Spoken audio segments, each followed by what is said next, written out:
of May, I wrote the letter. We had the political directors meeting, ministerial meeting. Then they issued a statement. 11 promises given to Iran. Commercial, oil, shipping, aviation, banking, everything. 11 commitments. Okay. Nothing happened. In August, I wrote another letter saying that none of those promises have been implemented. Not only EU is in violation of those promises, but violation of its own commitments. Because in the JCPOA, it's not just the United States which has made commitments. Annex 2 of JCPOA, I'm giving you the address to look me up. Don't trust me, because it's we don't trust and we verify. If you want to trust and verify, fine. But I'm fine with you not trusting me. Check Annex 2, paragraphs 1 to 3. Paragraphs 1 to 3 of Annex 2, which my European friends don't seem to be like to reading it, because none of them participated in negotiating the deal. None of the current foreign ministers of the EU were there when we negotiated this deal. Paragraphs 1 to 3 talk about European commitments. Paragraph 4 and on talk about American commitments. So they have independent commitments in JCPOA. And because we didn't trust each other, we put in writing that just making a legislation is not enough. You have to show effects. Read paragraph 3 of Annex 2. They need to show effect. So you look outside and you see I don't need to go to any court to show that there is no effect. They're not buying oil from us. All of the companies have withdrawn from Iran. So Europe is in violation. Not of its commitments after US withdrawal, but of its commitments in the JCPOA. What they do not want you to hear is, first of all, Iran did trigger paragraph 36. We are implementing paragraph 36 right now. That is the dispute resolution mechanism. And secondly, that they say, we're not responsible for what the United States did. Okay, but you're independent countries. Europe, EU is the largest global economy. So why do you allow the United States to bully you around? Because once you allow the United States to bully you, then they'll bully you on the Nord Stream pipeline. A bully, you remember bullies in your high school? They started with the smaller kid. They started with the smaller kid. Once you allowed them, or you laughed and encouraged them when they were kicking and beating the smaller kid, hoping that you'll take some favor from them and be in the right side of their heart, then they got to you. That's how bullies behave. And we see it. The United States is now imposing sanctions on the Nord Stream, on its closest ally. So paragraph 36 was implemented in May, in August, and finally in November 2018. I wrote a letter to Federica Mogherini. I said, we have triggered and exhausted. These letters are available. If you want, I can publish them. Actually, I tweeted, last time that they made this erroneous remark, I tweeted part of that letter, that we have triggered and exhausted paragraph 36 because there was no satisfaction for Iran. Now we are going to reduce our commitments. Unless you meet in 14 days and discuss this. They even didn't take care of that.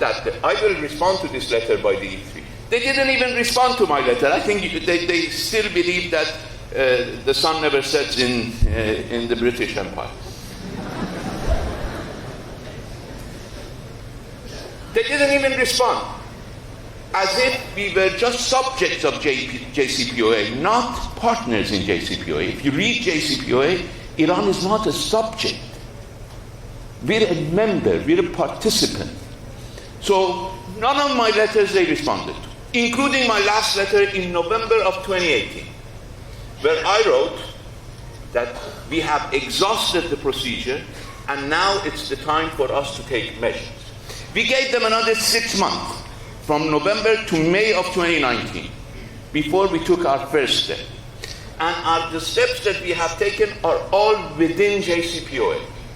And we have said immediately, after you implement your commitments, we will reverse. That is, Iran is prepared to reverse all these measures as soon as they implement their commitment. Now they're telling me that some of these measures are irreversible. And they're right. But is the lives of 180 people we lost because of the tension created by the United States reversal. Let's not go that far. Our economy has suffered, without any fault of Iran, over the past 2 years, hundreds of billions of dollars in damages. Are they going to pay us back? If they pay us back those hundreds of billions, I'll make sure that everything we have done is reversed beyond any shadow of doubt. Of course it's not reversible. Our choices make the situation irreversible. But it's our choices. We have the ability to make a better choice. Europe had the ability to make a better choice. Europe does not need to tag along. It's not in its own interest.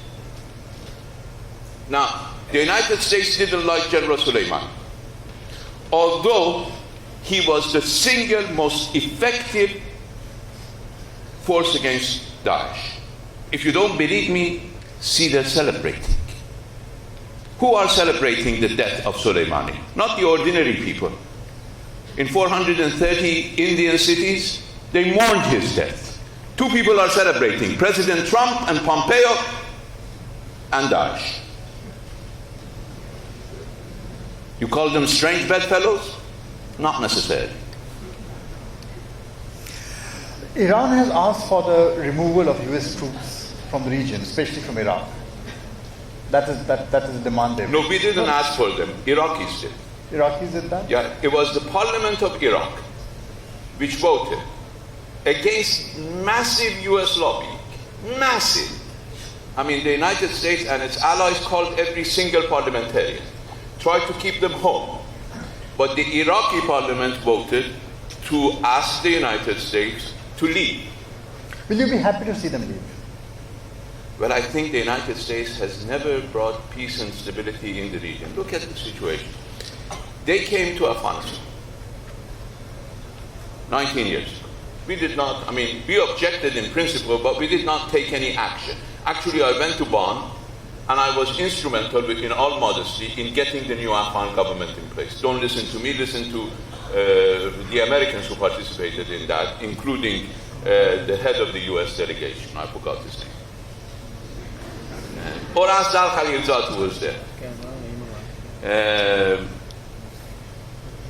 We didn't object. Look at what's happening now. The United States is negotiating with the Taliban to do what? To get out. What has the United States brought to Iraq? Security. President Trump has said himself, we spent $7 trillion and only brought misery to the region and to ourselves. But he has spent $1 trillion since he became president on the same base of money. So it's not Iran asking. I think countries in the region, of course there are elements in the region who want the United States in. And we don't interfere. If Afghanistan wants to keep the United States in Afghanistan, their choice. If Iraq wants to keep the United States in Iraq, their choice. We object to that, but it's their choice. But if the United States want to use the territory of Iraq to violate the sovereign integrity of Iraq, the territorial integrity of Iraq, and hit an official guest of the Iraqi government inside Iraqi territory. Look at the situation. Look at this formula. United States used 2 bases in Iraq, the bases that we hit, one of them, to carry out operations in Iraq against an Iraqi guest. Who would stand for that? You just imagine. Imagine yourself in the shoes of the Iraqis. Now, of course, we responded. And some of your audience may say, you did the same. No, we didn't do the same. It was an unprovoked attack abusing Iraqi territory against an Iraqi guest inside Iraq. We took action in self-defense under Article 51 of the Charter against a military attack on our military personnel in a foreign land by targeting the base from which the attack had come from. That is I mean, I wrote my PhD dissertation on self-defense. That is a classical definition of self-defense under Article 51 following an armed attack. I do not believe in preemptive self-defense. I do not believe in preventive self-defense. I think none of us should, because these are dangerous. These destroy the concept of self-defense altogether. But we need to look at the reality. Now, the United States accused Soleimani of trying to wage a war against the United States by hitting 4 of its embassies. Now we know that President Trump authorized the killing 7 months ago. So I had nothing to do with that. We also know that there was no threat against US embassy. And I can tell you that Soleimani went to Iraq not only to deliver a diplomatic message to the Prime Minister of Iraq, but also to calm down the Iraqis who were enraged by the United States killing 25 Iraqi members of Iraqi armed forces for the killing of 1 US contract. You call that proportionate? That is why President Trump, against all principles of international law, and I agree with Sergei this morning, who believes that the United States wants to get rid of international law. That's why they talk about rule-based international system. The principle of proportionality has been a principle of international law forever, for as long as international law has been in existence. And President Trump says, we will respond disproportionately. I mean, he doesn't even hide that. He makes it known. Are we supposed to live in that type of world where in the past people violated international law? I mean, they did. Everybody did. All states did. I'm not a naive fool. Every state violated international law. But at least they found a modicum of justification. Now the President of the United States is going out and saying, I don't care about international law. I'm going to be disproportionate. I'm going to attach cultural sites. Nobody is telling him it's a war crime. Now, Pompeo tries to walk away from that, but he himself says, and that's a Newsweek quote, I'm not making it up, go look at Newsweek. If Iran wants its people to eat, it has to follow what the United States says. What do you call that in international law? Starvation, genocide. Both of them are international crimes. Secretary Pompeo, not only threatening, but it's acting on this, trying to prevent Iranians to eat, to have medicine. I think he should get a good lawyer. Not just for Congress, because he's refusing to testify. See, the battle against Daesh was one of the cases where various countries came together and actually ended up defeating the Islamic State. Now, what happens to that is the concern of most of the countries in the region. What happens to the war against Daesh? What happens to the war against the Islamic State? Which you said is regrouping. I think the war against Daesh just suffered a major setback, and Daesh just won a major victory. Now, Daesh is closer to you and to us than we all hope or wish. Daesh is in Afghanistan, not only as splinter groups, but with territory. And they started occupying the same territory from which Taliban started. Now, I think we need to recreate the coalition against Daesh. Because the current coalition against Daesh used the basis of the coalition to kill the most effective anti-Daesh general. So we need a new coalition. With the US as a partner? Well, I think US should show that it wants to fight Daesh. For the time being, it helped Daesh. I said the two people celebrating the death of General Soleimani are ISIS and President Trump. They have to say, where are they standing? The United States, we knew where Daesh was standing. Now we know where President Trump is standing.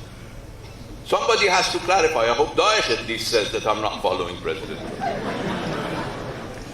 So do you think there is room for diplomacy? There are back channels which can operate, and the very, very heated atmosphere which is built up. Well, if there is no room for diplomacy, I'll lose my job. So I have a self-interest. So what are these? Are there back channels? Are there some back channels which are operating? We have a very official channel through the Swiss, where we send messages to the United States. And we did send a message to the United States the night of the missile attack, our action in self-defense, that this was self-defense, that we have concluded our self-defense, and that if the United States responds, it will receive response from Iran, because our action was in reaction to the United States. Well, that was the part that Iran had to take in defending its territory, in defending its citizens, and in defending its military. It's up to the United States. We've used diplomatic channels. Secretary Pompeo also used diplomatic channels in a very undiplomatic way, and he got what he deserved in response. But I think Iran is interested in diplomacy. We're not interested in negotiating with the United States because we've done it and it still hurts. I negotiated with Secretary Kerry, but I didn't negotiate with John Kerry, and he didn't negotiate with Javad Zarif. I negotiated with the Secretary of State of the United States. He negotiated with the Foreign Minister of Iran. I delivered on every point I signed on to. And you don't have to trust me. You trust 15 consecutive reports of the IAEA, including 5 reports after President Trump came to office. Now, the United States didn't implement its commitments. Now it has withdrawn. If I listen to President Trump, that you need to, today he repeated what Prime Minister Johnson imprudently said yesterday, that we want a Trump deal. And President Trump is very happy. Yeah, we want a Trump deal. I had a US deal and the US broke it. If I have a Trump deal, how long will it last? Another 10 months, maybe until his flight from Canada? You remember the G8? Thank you so much, Mr. Zarif, for being here, joining us this afternoon. I'm sure the audience enjoyed this interaction as much as I did. Pleasure having you always here with us, and hope to see you back at the Raisina Dialogue again and again. Thank you very much. Thank you. Thank you, Mr. Zarif, for being here. We will now break for lunch, which is 1 to 2:30 p.m. Please hear me, because you will otherwise reach the wrong spaces.